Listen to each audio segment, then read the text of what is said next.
बच्चों, चलिए प्रश्न को पढ़ते हैं।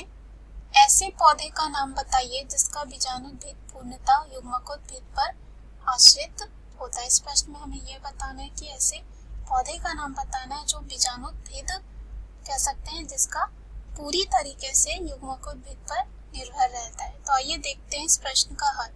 सबसे पहले जो है इस प्रश्न में हम बात करेंगे मुख्य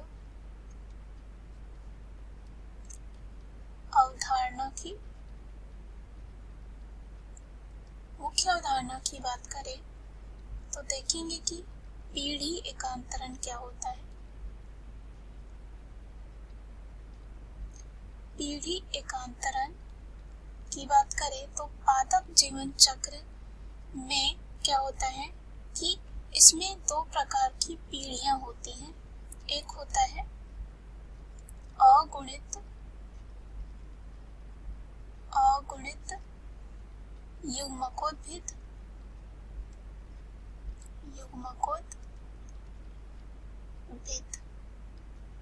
दूसरा होता है द्विगुणित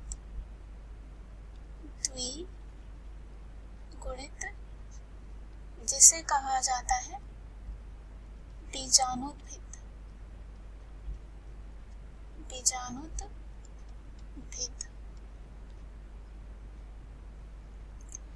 ये दोनों पीढ़ियां जो होती हैं युग्मकोद्भेद और बीजाणुभेद कह सकते हैं, ये दोनों पीढ़ियां एकांतरण क्रम में पादप के जीवन में आती रहती हैं। इस प्रक्रिया को पीढ़ी एकांतरण कहते हैं। विभिन्न पादप जातियों में कह सकते हैं जीवन चक्र तीन तरीके से होता है। पहला जो होता है अगुणित जीवन चक्र, दूसरा होता है द्विगुणित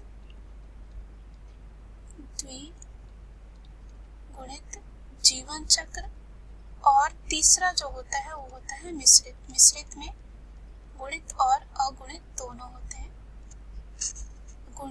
अगुणित और द्विगुणित दोनों होते हैं। तो यहाँ पे अगर हम बात करें अगुणित जीवन चक्र की, तो अगुणित जीवन चक्र में कह सकते हैं इस प्रकार के जीवन चक्र में मुख्य पादप जो होता है वो युग्मकोद्भेद होता है, और कह सकते हैं युग्मकोद्भेद पीढ़ी को निरूपित करता है, जिससे क्या होता है समसूत्री विभाजन द्वारा अगुणित युग्मक का निर्माण होता है और युग्मकों के संलयन से द्विगुणित युग्मनज बनता है।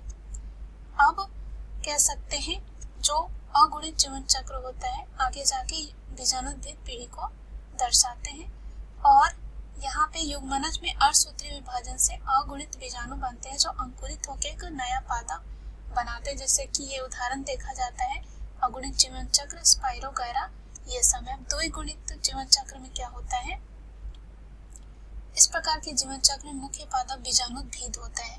क्या होता है बीजाणुभेद, अभी हमने देखा भी। तो कह सकते हैं बीजाणुभेद पीढ़ी को निरूपित करता है। इसमें बीजाणुभेद में अर्धसूत्री विभाजन द्वारा युग्मकों का निर्माण होता है जो युग्मकोद्भेद पीढ़ी को निरूपित करता है, और युग्मकों के संलयन से द्विगुणित युग्मनज बनता है और नए पादप को जन्म देता है। ये देखे जाते हैं, कह सकते हैं जो आवृत बीजी और अनावृत बीजी होते हैं उसमें। मिश्रित की बात करें तो इसमें दोनों होता है।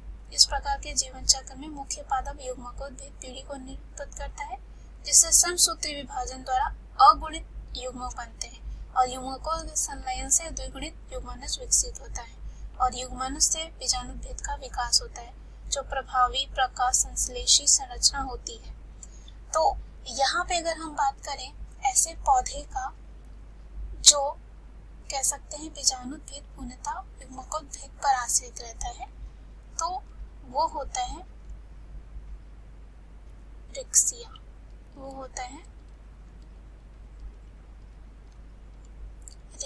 रिक्सिया जो है आता है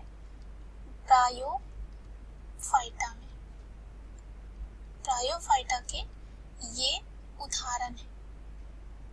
तो ब्रायोफाइटा में क्या होता है, जो ब्रायोफाइटा होते हैं इनमें देखा जाता है कि बीजाणुभेद जो होते हैं पूरे तरीके से युग्मकोद्भेद पर निर्भर रहते हैं, आश्रित रहते हैं। दिए गए प्रश्न का सही उत्तर है रिक्सिया। आशा करती हूँ यह उत्तर आपको समझ में आया होगा।